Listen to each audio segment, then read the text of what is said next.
حضرت یونس علیہ السلام کا ذکر قرآن کی 4 سورتوں میں آیا ہے اور بائبل میں آپ علیہ السلام کا ذکر بک آف جونا میں آیا ہے، اور بلا شبہ یونس بھی نبیوں میں سے تھے۔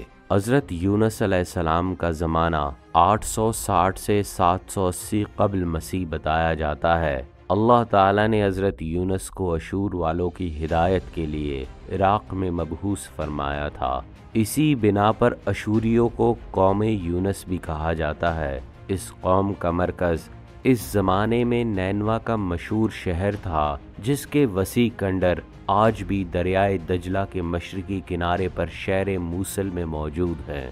یہاں سے کچھ تختیاں اور تحریریں ملی ہیں جو اس دور کے لوگوں کے رہن سہن اور مذہبی عقائد کو ظاہر کرتی ہیں۔ بائبل کے مطابق اس شہر کی آبادی 1,20,000 تھی، جو کہ اس دور میں ایک بہت بڑا شہر تھا۔ یہ اشوری تہذیب کا دارالحکومت تھا، اور قرآن میں بھی اس کا ذکر کچھ اس طرح آیا ہے: رسول بنا کر بھیجا تھا ہم نے 1,00,000 سے کچھ زائد لوگوں کی طرف۔ اشوری قوم شرک اور بت پرستی میں مبتلا تھی۔ وہ بہت سے بتوں کی پوجا کرتے تھے، جن میں سے ایک اشتار دیوی تھی، اور ان کا سب سے بڑا دیوتا آشور تھا۔ اسی مناسبت سے اس قوم کو اشوری کہا جاتا تھا۔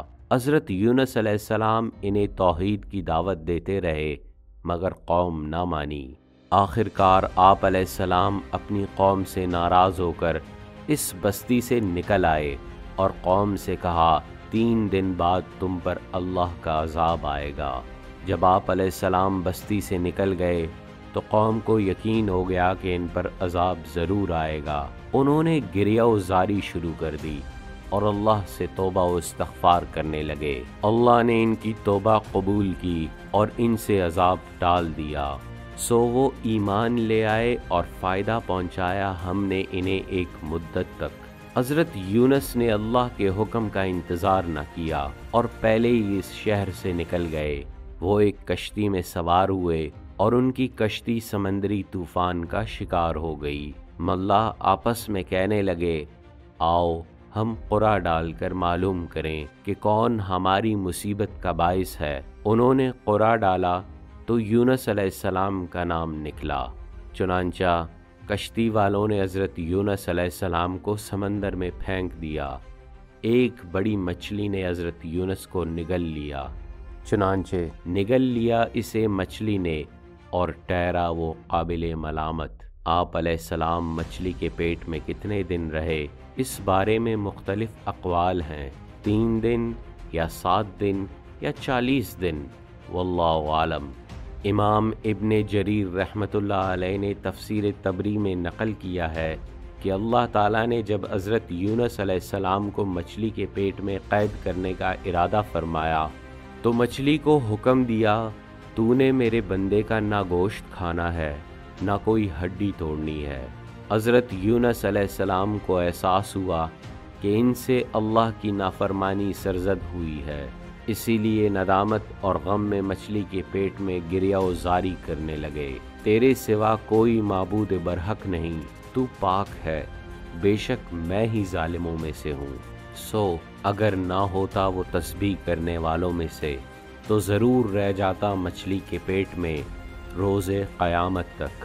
اللہ نے آپ کی توبہ قبول فرمائی اور مچھلی نے آپ علیہ السلام کو ایک چٹیل میدان میں اگل دیا۔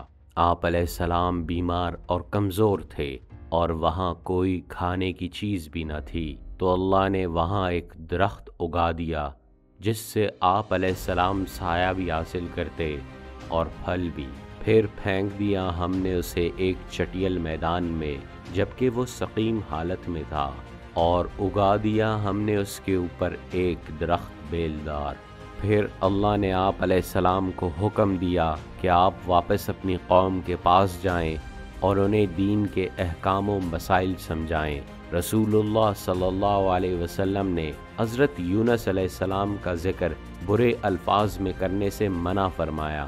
رسول اللہ صلی اللہ علیہ وسلم نے فرمایا، کسی شخص کے لیے یہ کہنا جائز نہیں کہ میں یعنی محمد یونس بن متی سے بہتر ہوں۔ سلام ہو حضرت یونس پر۔